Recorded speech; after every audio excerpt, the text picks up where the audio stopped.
વડોદરાના માંજલપુર વિસ્તારમાં દરબાર ચોકડી નજીક આવેલા એક ફ્લેટમાં પોલીસે દરોડો પાડીને ઓનલાઈન અશ્લીલ રેકેટ ચલાવતા મનીષ કનુભાઈ પઢિયાર નામના શખ્સને ઝડપી પાડ્યો છે।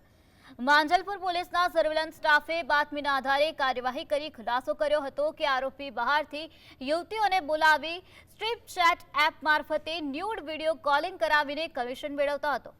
પોલીસ દરોડા દરમિયાન ફ્લેટમાંથી 3 લેપટોપ, 2 ડેસ્ક કેમેરા અને આઈફોન 15 સહિત ₹27,000નો મુદ્દામાલ કબજે કરવામાં આવ્યો।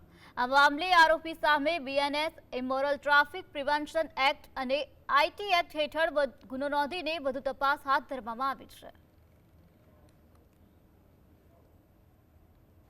માંજલપુર પોલીસ સ્ટેશનના સ્ટાફને બાતમી મળી હતી કે માંજલપુર પોલીસ સ્ટેશનના વિસ્તારમાં આવેલ પ્રકૃતિ ફ્લેટમાં જેનો માલિક મનીષ પઢિયાર છે તે પોતાના ફ્લેટમાં છોકરીઓ ભાડે રાખી એ છોકરીઓ સ્ટ્રીપ ચેટ નામની એપ્લિકેશન પર પોતે ઓનલાઈન થઈ અને ગ્રાહકોને આકર્ષી અને ગ્રાહકોની માંગણી મુજબ અલગ અલગ વિભત્સ હરકતો કરી ટોકન પેટે અલગ અલગ પૈસા વસૂલ કરી જે પૈસા આ જે મૂળ માલિક છે મનીષ પઢિયારના અકાઉન્ટમાં ટ્રાન્સફર કરાવી પોતે એના પેટે કમિશન લઈ ગુનો આચરતા હતા।